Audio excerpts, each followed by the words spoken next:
Desde que salió el libro llevo haciendo unas cuantas presentaciones, cada presentación la adapto un poco al gusto del consumidor, a la gente que tengo en el lugar.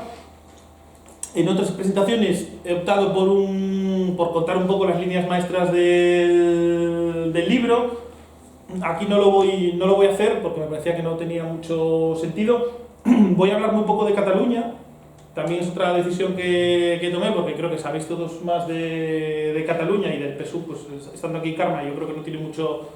sentido. Hace muchos años estuve en un concierto de Patti Smith, donde Patti Smith se dedicó a recitar poemas de Lorca en inglés, que me pareció una cosa absolutamente absurda y no quiero recitar poemas de Lorca en inglés, ¿no? O sea, creo que no tiene mucho sentido.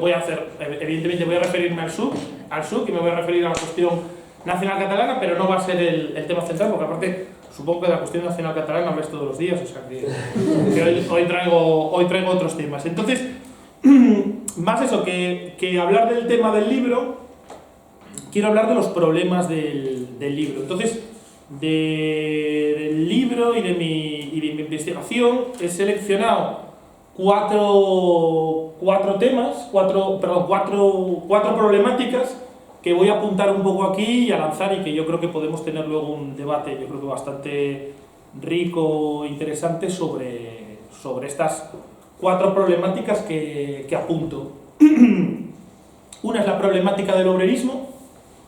La otra problemática de la que quiero hablar es del patriotismo plurinacional. ¿Es posible un patriotismo plurinacional? Y que, cuando digo patriotismo, me refiero al patriotismo español. La problemática de la difícil construcción de un patriotismo español que a la vez se haga cargo de la cuestión de la plurinacionalidad. La otra problemática de la que quiero hablar es de un término que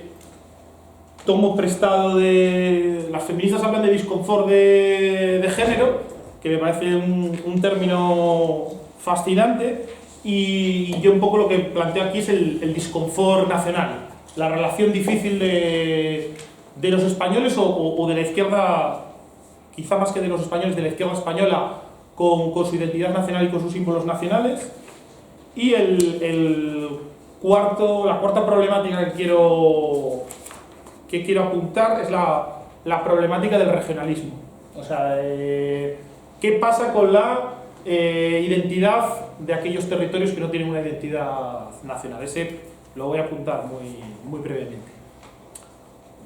Arrancando por el primero, ¿no? Por la cuestión del obrerismo. Un poco cuando estaba preparando un poco lo que iba a comentar hoy, esta tarde aquí, me salió una afirmación un poco aventurada y que seguramente que tiene muchos agujeros y que tiene muchas excepciones, pero bueno, aún así la voy a hacer, ¿no? Para arrancar un poco el tema, que es que cada generación de revolucionarios ha tenido la tentación de considerar a la clase obrera como un sujeto unidimensional en el que la lealtad y el sentimiento de pertenencia a la clase están reñidos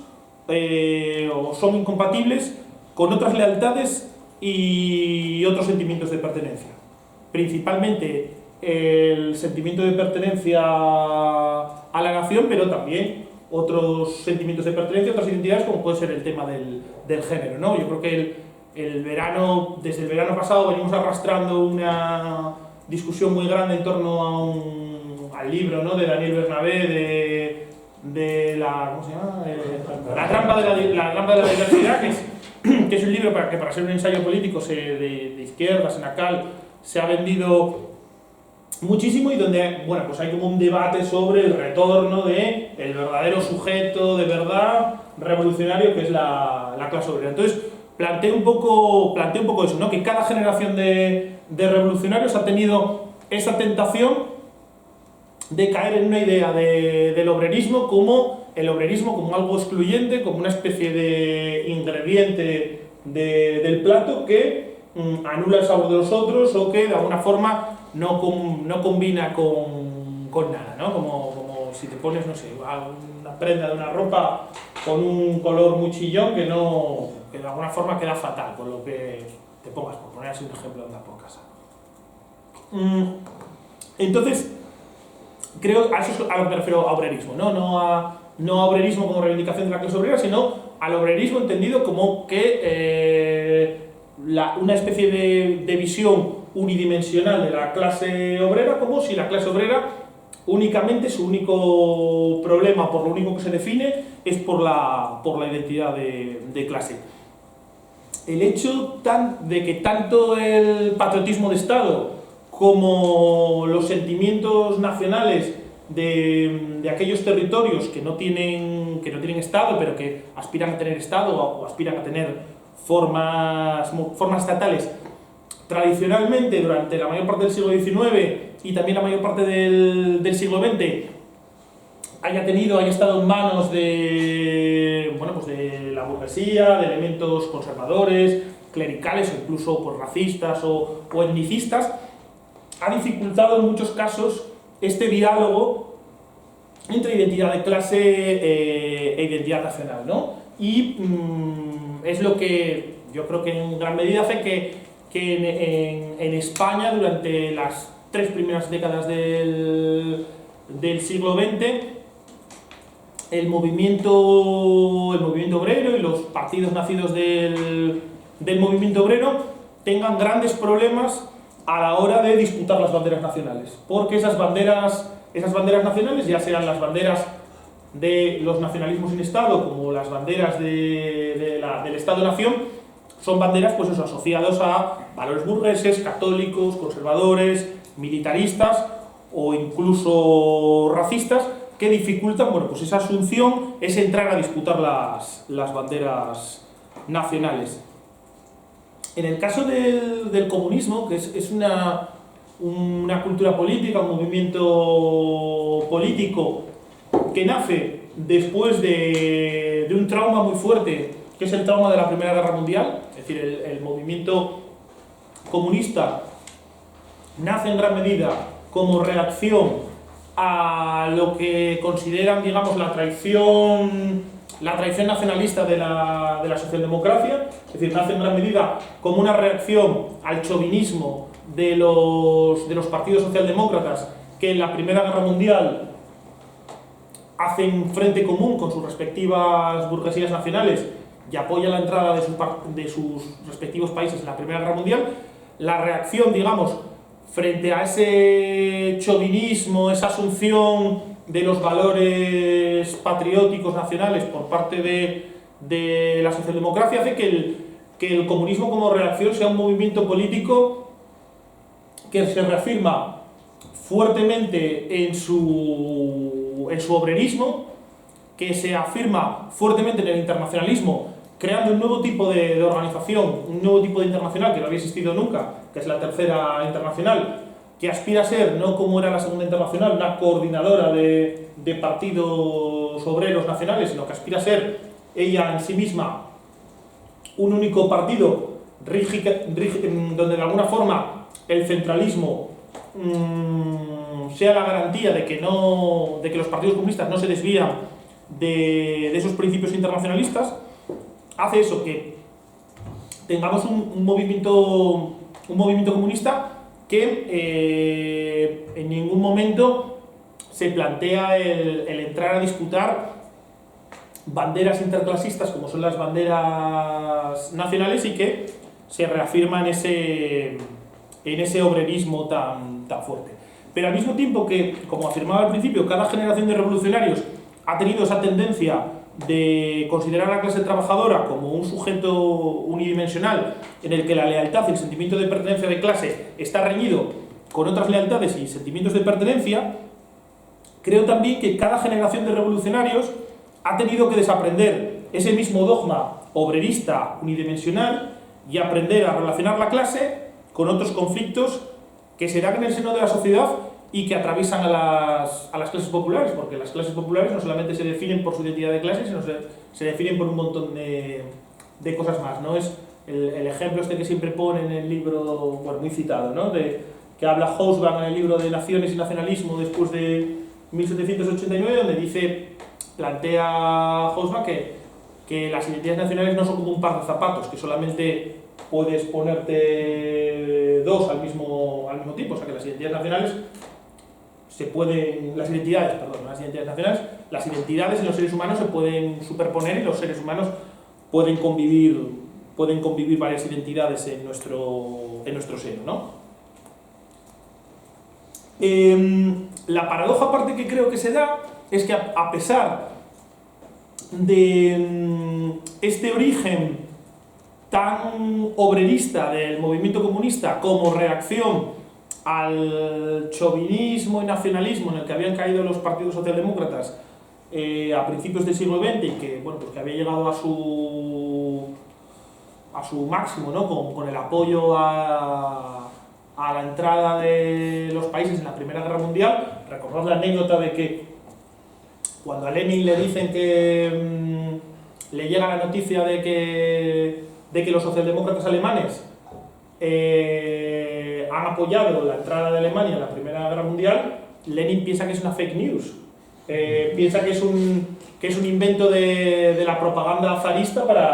para enfrentar a los trabajadores rusos con los trabajadores alemanes. Y no es que Lenin tuviese una especial buena opinión de los líderes de la socialdemocracia alemana, pero no creía que la integración de la socialdemocracia alemana en el Estado iba a llegar hasta el punto de apoyar la entrada de Alemania en la Primera Guerra Mundial. Pues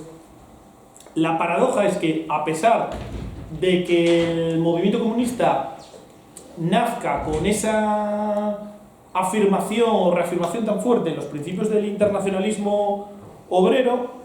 la paradoja es que el movimiento va a ser más exitoso justamente cuando abandone este primer reduccionismo obrerista y se abra la asunción de los discursos patrióticos. Cuando, de alguna forma, el movimiento comunista consiga articular las demandas de clase con otras demandas. Y creo que los momentos en los que el movimiento comunista, no solamente en España, sino a nivel europeo y a nivel mundial, va a ser más exitoso justamente cuando menos se parece a lo que en principio se había pensado que tenía que ser el movimiento comunista. Justo cuando el movimiento comunista logra recombinarse con otras clases sociales, con otros discursos, con otras cuestiones, y fundamentalmente con la cuestión nacional, creo que el movimiento comunista, justamente cuando es más exitoso, es cuando logra ser un movimiento que no habla en nombre solo de la clase, sino que habla de algo más, habla en nombre del pueblo, habla en nombre de la nación. Creo que los ejemplos de esto son sobre todo los frentes populares antifascistas, los movimientos de resistencia contra el nazifascismo en la Segunda Guerra Mundial y en los países de la periferia capitalista, los movimientos de liberación nacional del tercer mundo, ¿no? Justamente cuando el comunismo es menos comunista es cuando logra ser más exitoso. Y aparte, en este desaprender del obrerismo, en este aprender a ser comunistas, poco comunistas, creo que España viene a ser una especie de laboratorio privilegiado, porque creo que uno de los primeros lugares donde el comunismo aprende a ser poco comunista es en la Guerra Civil Española, ¿no? En la Guerra Civil Española creo que es el lugar donde muchas de las, y enlazo ya con el siguiente punto que os quiero comentar, muchas de esas ideas de no hablar solamente, no ser solamente los portavoces de una clase, sino ser los portavoces de un pueblo y de una nación, precisamente eso se ensaya en los discursos bélicos del bando antifascista y concretamente por parte de los comunistas en la Guerra Civil Española. Y aparte, el hecho de que la Guerra Civil Española sea un lugar, pues sea una guerra con una dimensión internacional muy fuerte, ¿no? Donde tenemos a un comunista italiano, Palmiro Togliatti,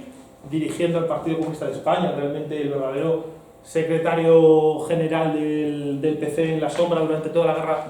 Civil es un italiano, que va a ser luego el dirigente de la Resistencia y dirigente del Partido Comunista más importante de Europa Occidental, que es Togliatti. Pero vamos a tener a un montón de gente que llega a través de las brigadas internacionales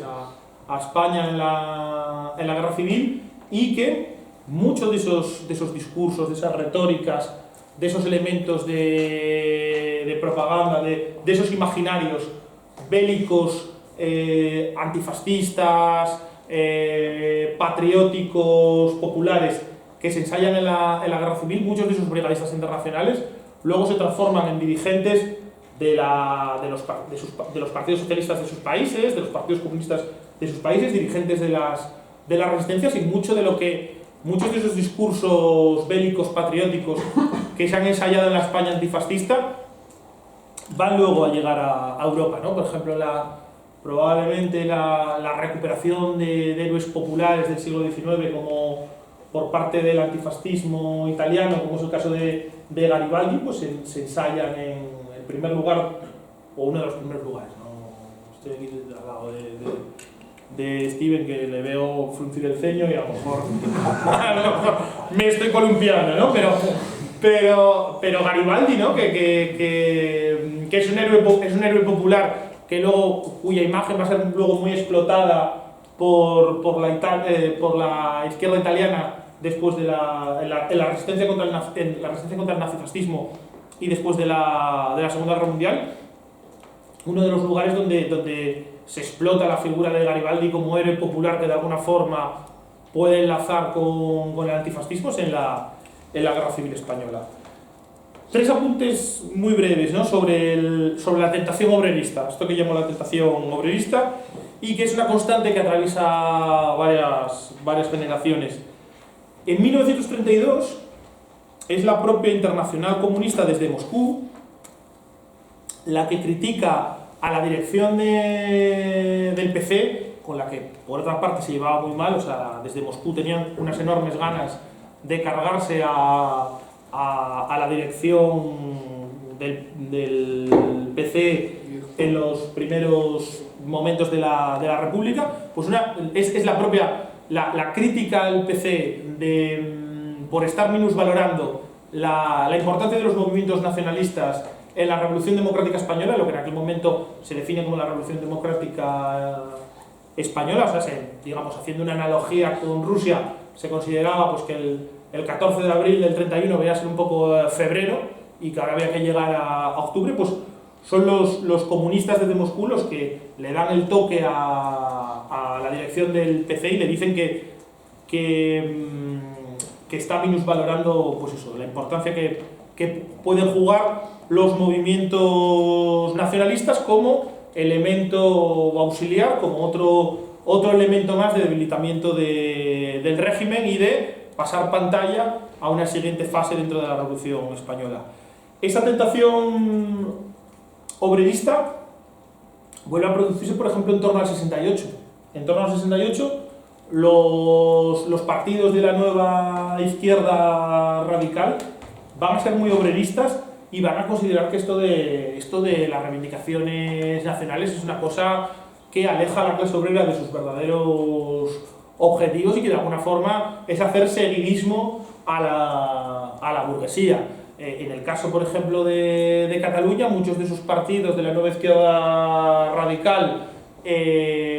surgidos un poco al calor del mayo del 68, critican al PSUV por considerar que está incidiendo demasiado en la cuestión del catalanismo y por considerar que hace con esa posición que tiene, digamos, de apuesta muy fuerte por el catalanismo, que está haciendo un seguidismo muy grande a la burguesía nacionalista. Y de hecho, muchos de esos partidos de esos jóvenes militantes, muchos de ellos universitarios, de la izquierda radical catalana en torno al 68, hacen bandera de hablar en castellano, porque el castellano es la lengua de los verdaderos oprimidos, que son los trabajadores andaluces, manchegos, castellanos, que están desempeñando pues eso, los puestos de empleo peor pagados y las condiciones más precarias. Pero luego también esa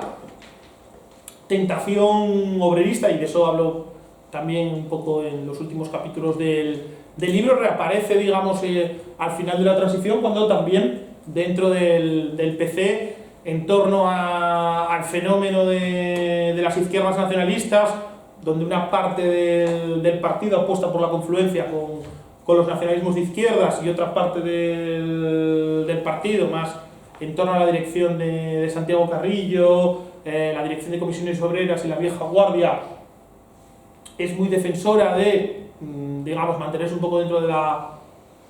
ortodoxia del partido. Va a haber también un poco la transición, digamos, otra vez también esa bronca entre vieja guardia que tira del obrerismo frente a militantes jóvenes más intelectuales, todo esto por supuesto con muchas excepciones y grosso modo, que apuestan, digamos, por ir abandonando una concepción del partido más rígido y plantear algún tipo de proyectos de nueva izquierda donde pueda haber, digamos, encaje entre izquierda federalista y izquierda nacionalista. Paso al siguiente tema, que es la cuestión, una cuestión que, bueno, pues yo creo que está también totalmente de actualidad, ¿no? Que es con todo este debate sobre los símbolos nacionales, sobre si es posible o no resignificar la idea de España, que es la cuestión del patriotismo popular y plurinacional. La tensión entre una reivindicación de un patriotismo español diferente, de un patriotismo de las clases populares, de un patriotismo español que mira los elementos más progresistas y más avanzados de la propia historia de España, que discute los símbolos de la patria, pero que al mismo tiempo se haga cargo de las reivindicaciones nacionales. Empiezo con una historia que es en 1935, en el marco del giro frente populista de la Internacional Comunista. Dimitrov, en aquel momento el sumo pontífice del Comintern, pronuncia un discurso muy importante que me parece absolutamente fascinante, en el que plantea que tal vez un exceso de obrerismo por parte de los partidos comunistas ha dejado de alguna forma el camino despejado al fascismo para hacer suyas las banderas nacionales, para hacer suyas los sentimientos nacionales y las tradiciones nacionales. Y lo que plantea Dimitrov en ese discurso, en el 7º Congreso de la Internacional Comunista, que es, como sabéis, un congreso decisivo donde se pasa, digamos, de una postura de los partidos comunistas muy obrerista, muy aislacionista, de rechazo a las alianzas con la socialdemocracia, con los partidos liberales de izquierdas, con los partidos progresistas de clase media, a la posición del Frente Popular. Ahí Dimitrov plantea que el movimiento comunista tiene que moverse de alguna forma evitando dos riesgos o dos tentaciones, ¿no? Que es, por un lado, el riesgo del patriotismo burgués y acabar integrado dentro del Estado, que es lo que le había pasado a la socialdemocracia, que termina apoyando la entrada de los países en la Primera Guerra Mundial. Ese era, por supuesto, un peligro del que el movimiento comunista tenía que huir, el peligro del chauvinismo, pero tampoco podía deslizarse hacia el otro extremo, que era el extremo de el antipatriotismo, o lo que él dice en un término que me parece de especial belleza, nihilismo nacional. Y lo que llama Dimitrov es a luchar por evitar que los fascistas se adueñen de todo lo que hay de valioso en el pasado histórico de la nación. Es decir, Dimitrov más o menos lo que dice es: chicos, id a vuestros libros de historia y asaltad los arsenales míticos, las retóricas nacionales, y tratad de buscar todo lo que hay de progresista, ¿no? Pues, por ejemplo, en España, la recuperación de los comuneros, la recuperación del 2 de mayo como revolución liberal, como levantamiento popular. Es decir, no podemos dejar al fascismo que se adueñe de las historias nacionales y de los sentimientos nacionales, porque, y es un poco lo que implícitamente viene a decir Dimitrov, la clase obrera es clase obrera, pero la clase obrera también tiene su corazoncito y tiene sus sentimientos nacionales y no podemos dejar el camino despejado a las derechas a que manipulen eso. Esta operación de asalto al arsenal a los arsenales de las historias patrióticas y de los símbolos y de los discursos patrióticos es relativamente sencillo en algunos países que tienen tradiciones revolucionarias, como el caso más claro es Francia, ¿no? O sea, la recuperación, aunque la tricolor había terminado siendo asociada a la República Burguesa, al fin y al cabo, bueno, pues es la bandera de la guillotina, es la bandera de la toma de la Bastilla, es decir, que hay una tradición revolucionaria detrás de la tricolor que es más o menos recuperable. Incluso en los Estados Unidos, los comunistas norteamericanos llegan a un eslogan que me parece maravilloso, que es el comunismo es el americanismo del siglo XX, también como una especie de tratar de buscar los elementos más positivos que hay, los elementos más populares, Thomas Paine, los elementos, digamos, más populares de la Revolución Americana, y por supuesto esta relación con los símbolos nacionales es muy complicado en países con una tradición imperialista muy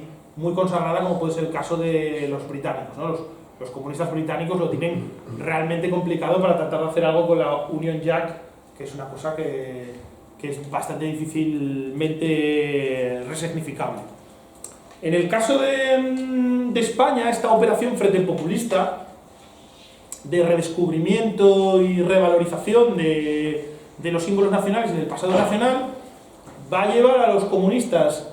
no al abandono del obrerismo, pero sí al abandono del obrerismo como algo que era incompatible con prácticamente cualquier otra cosa más. Va a llevar a poner sordina a la reivindicación del derecho de autodeterminación, que a partir del toque que les había dado Moscú se había puesto como muy arriba en la prensa y en la propaganda comunista, y va a llevar al abandono de una consigna que era muy maximalista y, si se me permite, un poco exótica, que era la defensa de la Unión de Repúblicas Socialistas Ibéricas, la URSI. De hecho hay un texto por ahí, ¿no?, que dice: en algún momento borraremos ese nombre horrible de España y quedarán unas siglas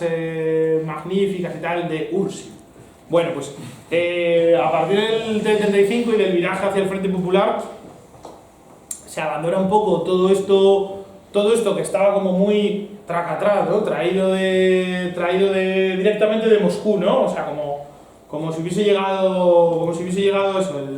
el arca, ¿no?, el arca perdida hubiese llegado directamente de Moscú, y simplemente tenéis que sacar esto y traca atrás, ¿no? Es decir, se traslada la revolución bolchevique a España. Bueno, pues a partir del 35, del viraje hacia el Frente Popular, se produce una nacionalización española del comunismo español, que era una de las cosas que les había recomendado Dimitrov en el 7º Congreso de la Internacional Comunista. Había dicho: bueno, está bien que seáis internacionalistas, pero cada uno tiene que buscar un poco su vía nacional al internacionalismo, y aparte que el internacionalismo florecerá mejor cuanto más se adapte a cada temperamento nacional, a las condiciones de cada país. A partir del 35, los comunistas recuperan una idea más cálida de España. De hecho, comienzan a hablar de España y no tanto de Estado español, imperialismo pan-español, URSI, todo este tipo de cosas. Como os digo, no van a abandonar la consigna del derecho de autodeterminación, pero van a incidir sobre todo en que lo fundamental es consolidar los estatutos de autonomía, los mismos estatutos de autonomía que al principio de la República habían criticado por ser un acuerdo entre la pequeña burguesía de las naciones en Estado con la burguesía republicana, ¿no? Pues van a decir: bueno, pues los estatutos de autonomía son elementos positivos en la construcción de una república multinacional. Se utiliza en aquel momento más el término multinacional que plurinacional, aunque yo, en clave un poco presentista, hable de plurinacional. Y va a producirse, pues es una revalorización también de... Vamos a pasar... Que se me había olvidado de fotos. Y va a producirse una revalorización de la propia república. Yo creo que sobre todo el momento o los años donde va a terminar de producirse esta identificación emocional con la república va a ser los años de la guerra civil. O sea, los años de la guerra civil no solamente es el escenario que se produce esta identificación, sino que la guerra civil en gran medida contribuye a que no solamente a que los comunistas, sino en general por parte de toda la izquierda se produzca una regularización de la República Democrática y también una identificación emocional, ¿por qué no?, con sus símbolos o con la bandera republicana, ¿no? Que la bandera republicana, la bandera tricolor, era una cosa que al principio, bueno, pues era la bandera de los republicanos burgueses y la bandera del ala derecha del PSOE, pero va a ser precisamente la guerra lo que le añade esa temperatura emocional y esas condiciones emocionales que hacen que se produzca una identificación afectiva con la república y con sus símbolos. Y aparte donde se produzca, digamos, ese asalto a los arsenales de la memoria, ese asalto a la historia patriótica, no una historia patriótica, pues que enlaza pues eso, a las heroínas de la guerra de la independencia, a una heroína de la revolución liberal con una heroína de la revolución de Asturias, de la revolución del 34, y con una pionera del comunismo catalano como Lina Odena. Por cierto, este cartel está hecho por el padre de Aida de la Fuente, que era cartelista.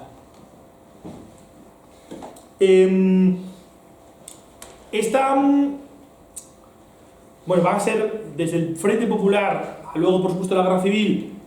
el PC se va a envolver en una retórica patriótica y nacionalista española muy fuerte, que va a contagiar a prácticamente toda la izquierda. O sea, incluso los anarquistas durante la Guerra Civil van a tener discursos patrióticos y españolistas muy importantes. La prensa anarquista se va a llenar de alusiones, pues eso, al temperamento libertario por naturaleza del español, y a que los anarquistas luchan por la verdadera España antifascista, y esa lectura de la guerra civil no como una guerra entre españoles, sino como una guerra de los españoles contra los traidores y sus aliados internacionales. Es decir, el planteamiento de que no es una guerra civil, sino que es una guerra internacional del pueblo español contra el nazifascismo y, por supuesto, una camarilla pequeñita de traidores que están vendiendo el país a Roma y a Berlín, con muchas comparaciones históricas, ¿no? Hay algún discurso de Pasionaria donde compara a Franco con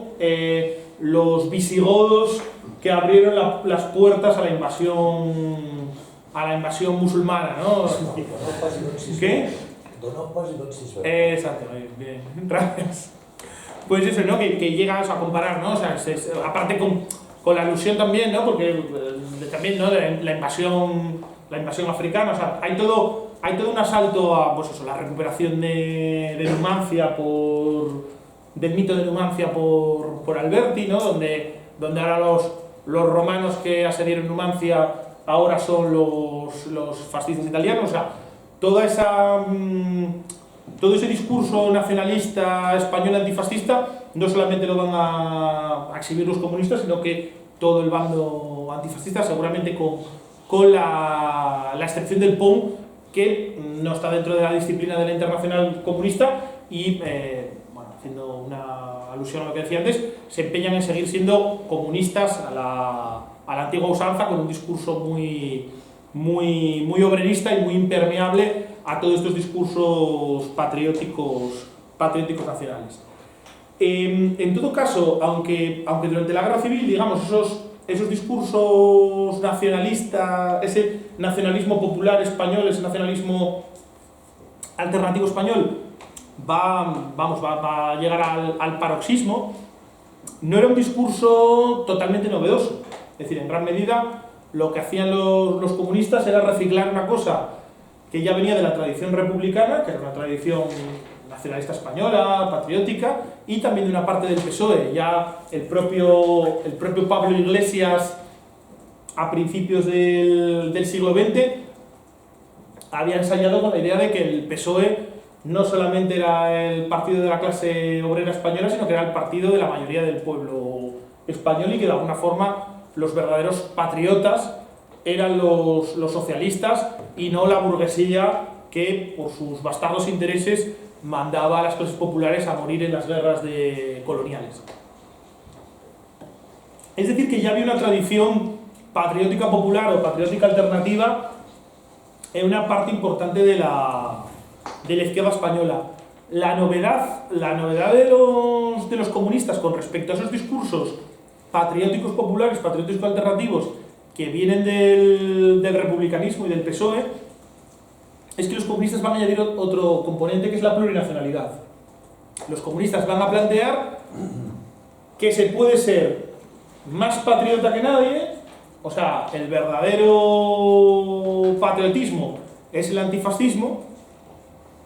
que se puede sentir como nadie un verdadero y sincero sentimiento nacional español,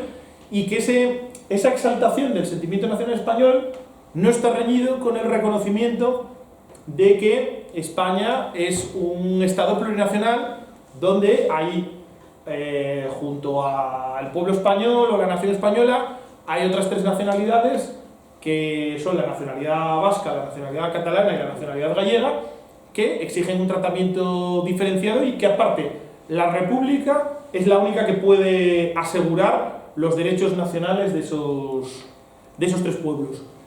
Este discurso del PC va a ser problemático a lo largo del tiempo que se desarrolle la guerra, porque el PC de alguna forma va a estar atrapado en un fuego cruzado. Por un lado, considera que para ganar la guerra hay que recentralizar el Estado. Considera que la destrucción del Estado, o sea, el hundimiento del Estado después del 18 de julio del 36, y la fragmentación en múltiples reinos de taifas de la España republicana complica muchísimo ganar la guerra frente a una maquinaria disciplinada, centralizada y bien engrasada como es la España franquista, y que hay que volver a reconstruir el Estado republicano, y que eso pasa por recentralizar. Eso es lo que los comunistas consideran que es la política militar que puede ser exitosa o la única que puede permitir el éxito frente a los franquistas. Claro, sostener esa recentralización del Estado y esa reconstrucción del Estado, que pasa por de alguna forma quitar competencias a los gobiernos autonómicos catalán y vasco, que han aprovechado el caos y el sin Dios de los primeros meses de la guerra para funcionar como, digamos, estados federados, es conflictiva con los nacionalistas. Entonces, los comunistas ahí se mueven en una contradicción muy fuerte, que les va a generar tensiones muy fuertes a lo largo de la guerra, sobre todo con los partidos hermanos de Cataluña, el PSUC, que se forma precisamente durante la guerra, y con el Partido Comunista de Euskadi, porque al mismo tiempo que están planteando, digamos, ese discurso patriótico, plurinacional, de viva la República, gora Euskadi, viva la República, visca Cataluña, no solamente estamos luchando por la República, no solamente estamos luchando por la España antifascista, sino que estamos luchando también por los derechos nacionales de los pueblos que conforman España, y que aparte, de alguna forma, la guerra civil es la gesta heroica que va después de la guerra, digamos, de alguna forma, los diferentes pueblos que forman España pues van a estar más soldados, va a ser un poco la guerra, el crisol que va a formar la nueva España plurinacional. O sea que, por un lado, es ese discurso al mismo tiempo que se considera que para ganar la guerra hay que recentralizar el Estado. Eso va a generar muchas tensiones que en el caso del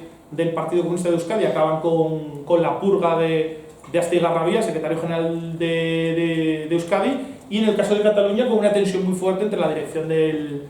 PC y la dirección del PSUC, que es mucho más fuerte que el Partido Comunista de Euskadi, y que, digamos, la purga de Comorera va a ser en diferido, va a ser al cabo de unos años, pues cuando ya Comorera esté más débil, van a aprovechar para hacer esa purga. Entonces, va a haber una tensión muy fuerte. Pero bueno, yo tampoco diría que esa tensión y esos problemas del tratar de aunar patriotismo español, plurinacionalidad, defensa de la reconstrucción del Estado, también en ese discurso y esa política tiene algunos éxitos. Que es que, por ejemplo, el PSOE, que es un partido mucho más reticente a la asunción de la plurinacionalidad, va a quedar durante la Guerra Civil fuera de juego en Cataluña. En Cataluña el hecho de que bueno, no es la única razón, pero el hecho de que el PSOE no asuma que de alguna forma en Cataluña hay que jugar con otras reglas y que hay que incorporar el elemento plurinacional, va a llevar a que el PSOE quede fuera de juego en Cataluña, mientras que ese nuevo Partido Socialista Unificado que se forma en Cataluña en los primeros meses de la Guerra Civil cae dentro de la órbita del comunismo español, aunque sea con fricciones y con tensiones. El patriotismo plurinacional va a emerger con fuerza después de unos años un poco en el congelador, a partir de los años 60, con el renacimiento de los movimientos nacionalistas, con los que el PC quiere, digamos, de alguna forma atraer a una alianza antifranquista, y concretamente, bueno, pues por remarcar algún hito, durante el proceso de Burgos a varios militantes de ETA, que acaba en condenas de muerte, los comunistas, no solamente en el País Vasco, donde tenían fuerza sobre todo en el movimiento obrero, en la margen izquierda de Bilbao, de la margen izquierda del Nervión, en Vizcaya, sino también en el resto de España, y sobre todo la organización en el exilio en toda Europa se va a implicar muy fuertemente en la movilización contra las sentencias de muerte a los jóvenes militantes de ETA condenados en Burgos, sino que aparte de alguna forma va a plantear que esas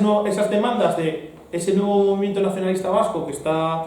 surgiendo son perfectamente compatibles con el proyecto de España plurinacional que tiene el PC para una futura España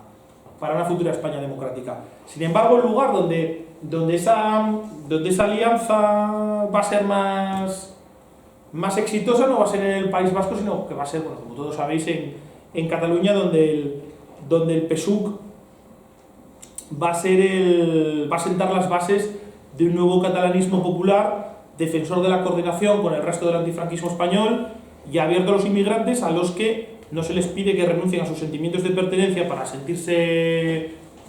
catalanes, sino que se plantea una idea de catalanidad para mayorías totalmente compatible con que alguien se pueda seguir sintiendo español, de Murcia, manchego, de donde sea, ¿no? Una diferencia muy fuerte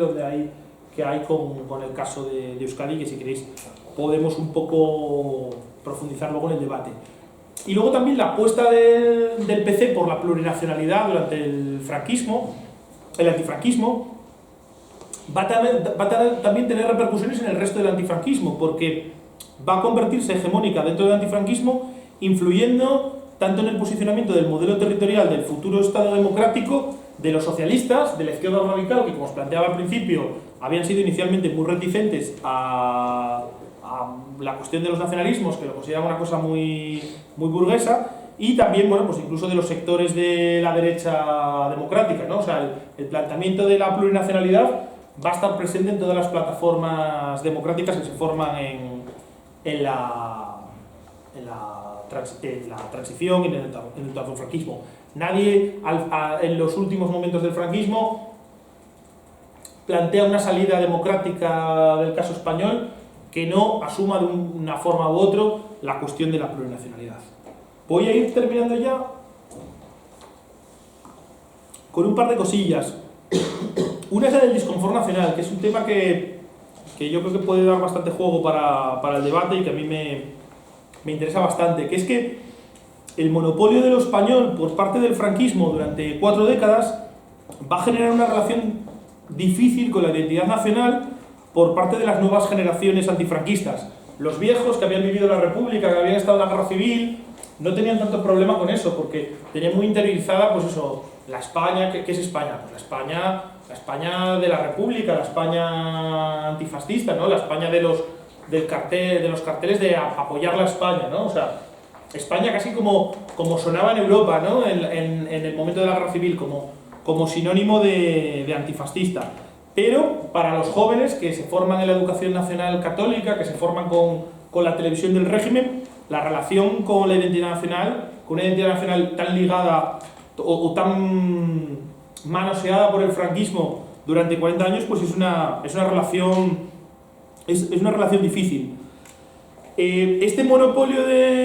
por parte del franquismo del discurso de lo español va por otro lado también a facilitar, bueno, pues el darle la vuelta, que es que también en la medida que si el franquismo está en contra de las identidades nacionales, en contra de las identidades regionales, en contra de las otras lenguas que no sean el castellano, pues eso hace muy fácil que un demócrata, un antifranquista en Segovia asuma que hablar catalán es algo progresista y antifranquista. Y la música, el hecho de que la banda sonora del antifranquismo sea una banda sonora en múltiples lenguas, pero fundamentalmente en catalán, o sea, probablemente las principales canciones del antifranquismo español no son canciones en castellano, sino que en muchos casos son canciones en catalán. Es un elemento muy pedagógico a la hora de alguna forma de asumir esa otra idea de España. Traigo esto, que es uno de los festivales de los pueblos ibéricos que florecieron en la transición. Hay uno muy importante que lo llaman incluso como el Woodstock español. Yo creo que con menos sexo y con menos drogas. Pero esos festivales de los pueblos ibéricos yo creo que eran, y este tipo de celebraciones que no solamente se dan en las nacionalidades, sino que se dan en Madrid, se dan en Asturias, se dan en todos los lugares donde había un poco de, esto es el caso de Galicia, donde había un poco un antifranquismo, una sociedad civil antifranquista un poco densa y un poco rica. Son, yo creo que, las escenificaciones del nuevo imaginario de lo español, que un antifranquismo que está creciendo y que en torno al año 76-77 ya moviliza bastante gente, bueno, la salida del franquismo va a ser con una nueva idea de España, que va a ser una España republicana, democrática, plurinacional, y bueno, yo creo que la simboliza bien aquí, ¿no? Que están los cantautores gallegos, incluso hay un toque iberista, porque está José Afonso, el de Durando la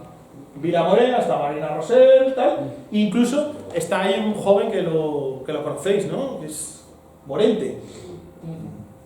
Ese señor que cantaba con la Lagartija Nick. Pues que incluso es otro elemento, ¿no? Que está en todas estas celebraciones del antifranquismo, que también hay un componente fuerte que es por parte que es una recuperación andalucista del flamenco, y también una resistencia a dejar el flamenco digamos, a la imagen cliché del régimen, ¿no? Una recuperación del flamenco como un elemento, pues eso, de la cultura popular, de las clases populares andaluzas. Esto, por ejemplo, de aquí es la celebración del Día de la Cultura en la transición, que era, pues eso, una festividad que se hacía en Gijón, por parte de la izquierda asturiana, con asistencia multitudinaria en estos primeros momentos de la transición, donde yo creo que se ve bien esa escenificación de esa idea de España que pudo haber sido y no fue, y que creo que era el imaginario de lo español que tenía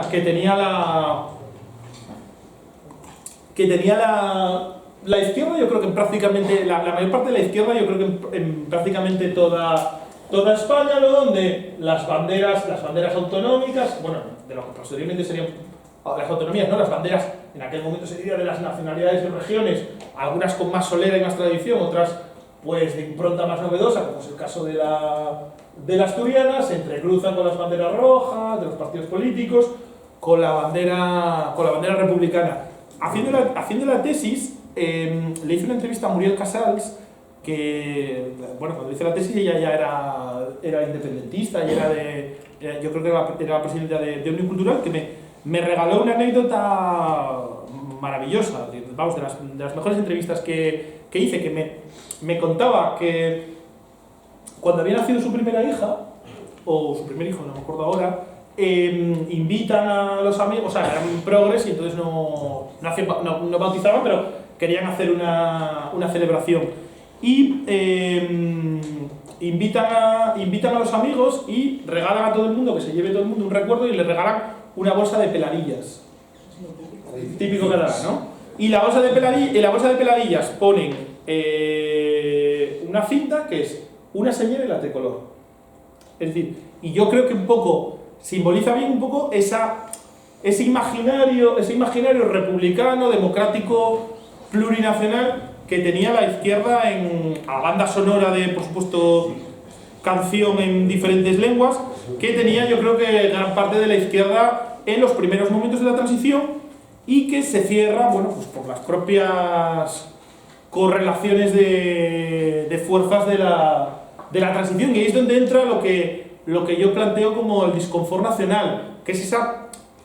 O sea, antes en la comida, hablando con Carmen un poco de la transición, pues es que típica conversación de comida, ¿qué tal estás? En Asturias llueve mucho, que bien aquel tiempo, y en la transición, pues hablábamos de que probablemente la transición en muchos aspectos es exitosa en muchas cosas, y se consiguen, saliéndonos un poco del debate de ruptura democrática sí, ruptura democrática no, pero que se consigue, bueno, pues la constitucionalización de ciertos derechos sociales, acabar con cosas, o si quieres de otra forma, la transición pudo ser peor, ¿no? Basta con mirar Chile, pero la transición puede ser exitosa en algunas cosas, pero es un fracaso para la izquierda. Es un fracaso para la izquierda desde el punto de vista simbólico. La izquierda sale de la transición con una orfandad simbólica muy, muy fuerte. Puede haber logrado constitucionalizar muchas cosas, puede haber logrado meter nacionalidades y regiones en un artículo de la Constitución, posibilitando así una lectura federalizante de la Constitución, pero lo que está claro es que la izquierda sale huérfana de algo también muy importante, porque somos seres simbólicos, desde las cavernas hasta acá, y sale con una orfandad muy fuerte de elementos afectivos, ¿no? De elementos afectivos que de alguna forma visibilicen que España ha cambiado. Esto, como siempre, por parte de la izquierda, bueno, pues hay un intento de alguna forma de hacer la necesidad virtud. O sea, yo creo que en el caso del PC es claro que Carrillo, bueno, te impone la bandera de España, pero él de alguna forma la acepta con gusto, porque cree que envolverse en la bandera de España, envolverte en la bandera de España puede ser un elemento de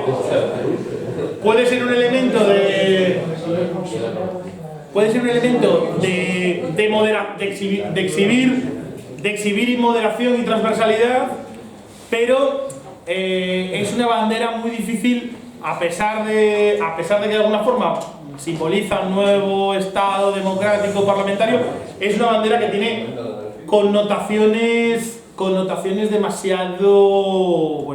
marcadas. Voy a ir terminando. Demasiado marcadas como para que se pueda hacer esa resignificación, con lo cual yo creo que la izquierda sale con esa orfandad simbólica y esa esa difícil relación con los símbolos nacionales, que por supuesto no existe en aquellos países que, bueno, pues que sus transiciones son de otra forma, o que el nazismo y el fascismo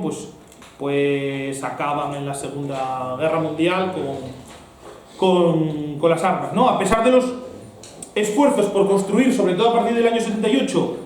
una suerte de patriotismo constitucional a la española, la transición es demasiado agridulce y los símbolos están demasiado connotados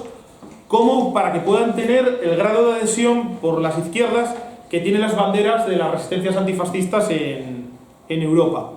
En gran medida, esta orfandad de símbolos afectivos va a suplirse con las banderas autonómicas, que son banderas plenamente democráticas y con las que la identificación resulta muy sencilla. Y de alguna forma, y esto es otra cosa, una tesis que también aventuro, que podríamos discutir, el Estado autonómico creo que de alguna forma ofrece a las izquierdas una suerte de sucedáneo de ruptura democrática por abajo. Y podría seguir hablando mucho más, pero yo creo que el tema del regionalismo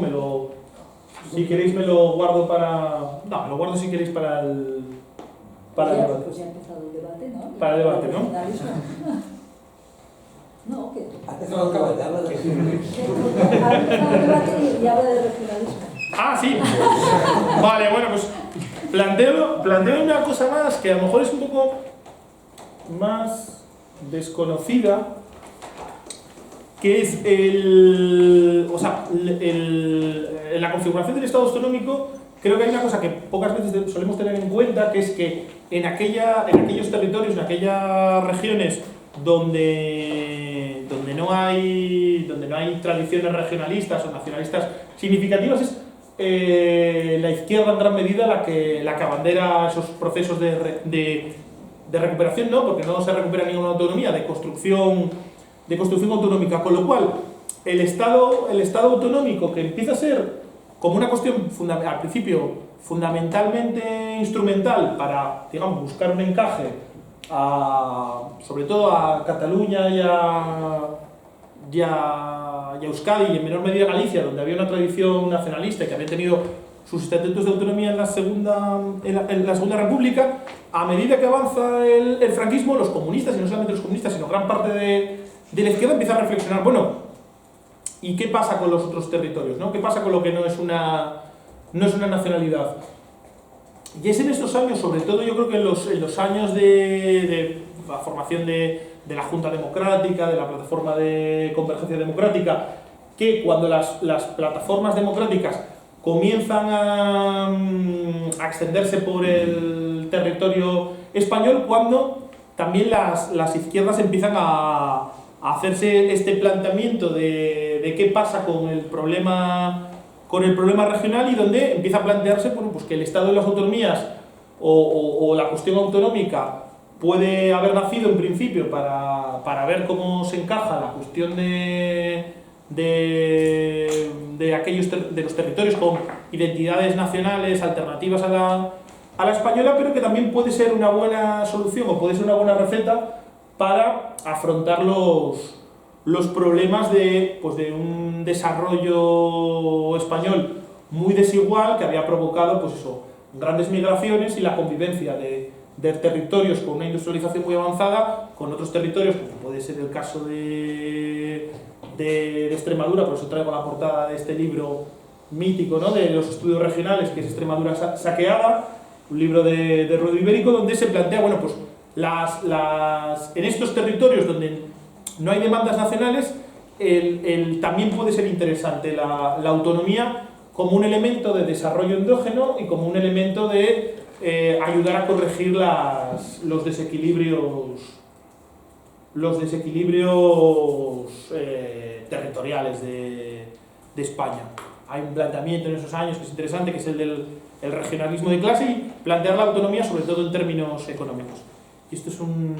una cosa que me apetecía enlazar con otro tema, que es el de rabiosa actualidad, que es la España vaciada y la entrada de Teruel existe en el Congreso de los Diputados, que me tiene loco. Y lo dejo aquí.